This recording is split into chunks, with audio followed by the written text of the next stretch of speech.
Hi, அனைவருக்கும் வணக்கம். இன்றைக்கி நம்ம வீடியோவில் என்ன பார்க்க போகிறோம்னா, பேசிக்காக நம்மளுக்கு தெரிஞ்சிக்க வேண்டிய சின்ன சின்ன ஷார்ட்கட்ஸை பற்றி தான் பார்க்க போகிறோம். அது என்னென்ன இருக்குது அப்படிங்கிறது இந்த வீடியோவில் பார்ப்போம். ஃபஸ்ட்டு ஸ்க்ரீன்ஷாட் பார்த்தீங்கன்னா, விண்டோஸு பிரிண்ட் ஸ்க்ரீன் இந்த பட்டனை அழுத்தினீங்கன்னா ஸ்க்ரீன்ஷாட் விடும். இது ஒரு மெத்தடு. இல்லை சார், எனக்கு வந்து ஒரு பர்டிகுலர் ஏரியா மட்டும்தான் எடுக்கணும் அப்படின்னா, விண்டோஸ் ஷிஃப்ட் எஸ் இந்த பட்டனை அழுத்தினீங்கன்னா நம்மளுக்கு எந்த இடத்த எடுக்கணுமோ அந்த இடத்த மட்டும் ட்ராக் பண்ணி எடுத்துக்கலாம். இது ஒரு மெத்தடு. இந்த ரெண்டு மெத்தடில் நீங்கள் யூஸ் பண்ணிக்கலாம். விண்டோஸ் பிரிண்ட் ஸ்க்ரீன் அழுத்தி ஒரு ஸ்க்ரீன்ஷாட் எடுத்துக்கலாம். அது வந்து ஹோல் பேஜையும் எடுத்து கொடுத்துரும்.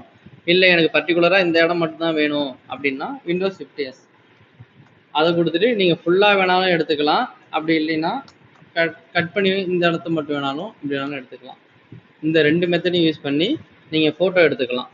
இதே எனக்கு வந்து வீடியோ எடுக்கணும் அப்படின்னா விண்டோஸ் ஷிஃப்ட் ஆர் அழுத்தினீங்கன்னா வீடியோ ரெக்கார்ட் கேட்கும். விண்டோஸ் ஷிஃப்ட் எஸ் அழுத்தி எப்படி நீங்கள் ஸ்க்ரீன்ஷாட் எடுக்கிறீங்களோ அதே மாதிரியே விண்டோஸ் ஷிஃப்ட் ஆர் அழுத்தி எந்த இடம் வேணுமோ அந்த இடத்த மட்டும் நீங்கள் வந்து ஸ்க்ரீன் ரெக்கார்ட் பண்ணிக்கலாம். இது ஒரு மெத்தடு. அப்படி இல்லை விண்டோஸ் ஆல்ட் ஆர் அழுத்தினீங்கன்னா ஸ்க்ரீன் ரெக்கார்ட் ஆகும். இது ஒரு மெத்தடு. ரெக்கார்டிங்க்கு ரெண்டு ஆப்ஷன் இருக்குது. ஸ்க்ரீன்ஷாட்டுக்கு எப்படி ரெண்டு ஆப்ஷன் இருக்கோ அதே மாதிரியே ரெக்கார்டிங்க்கும் ரெண்டு ஆப்ஷன் இருக்குது. இந்த மெத்தடு யூஸ் பண்ணி நீங்கள் ரெக்கார்ட் பண்ணிக்கலாம். இந்த ரெண்டு மெத்தடு வந்து ஸ்க்ரீன்ஷாட் ப்ளஸ் ரெக்கார்டிங்காக உள்ள மெத்தடு. அடுத்த ஷார்ட்கட் என்ன பார்க்க போகிறோம்னா வாய்ஸ் டைப்பிங்.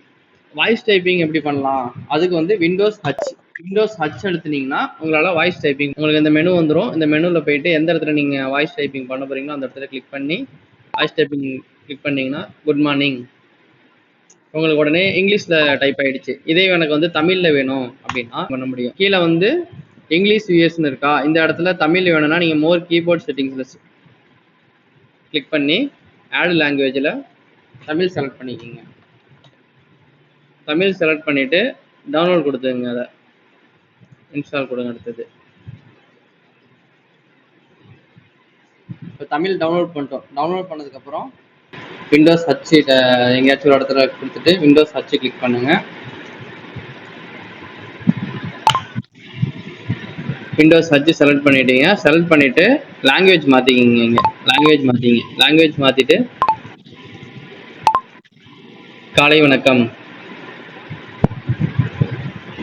ஸோ உங்களுக்கு தமிழில் வந்துடும். இந்த மெத்தடை யூஸ் பண்ணி நீங்கள் வாய்ஸ் டைப்பிங் பண்ணிக்கலாம். எத்தனை டேப் யூஸ் பண்ணாலும் உடனே மினிமைஸ் பண்ணி டெஸ்க்டாப் வரணும் அப்படின்னா விண்டோஸ் ப்ளஸ் எம் இதை அழுத்தினீங்கன்னா உடனே மினிமைஸ் ஆகிடும்.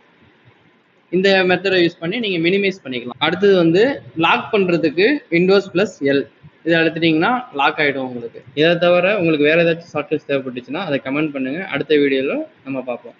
தேங்க்யூ.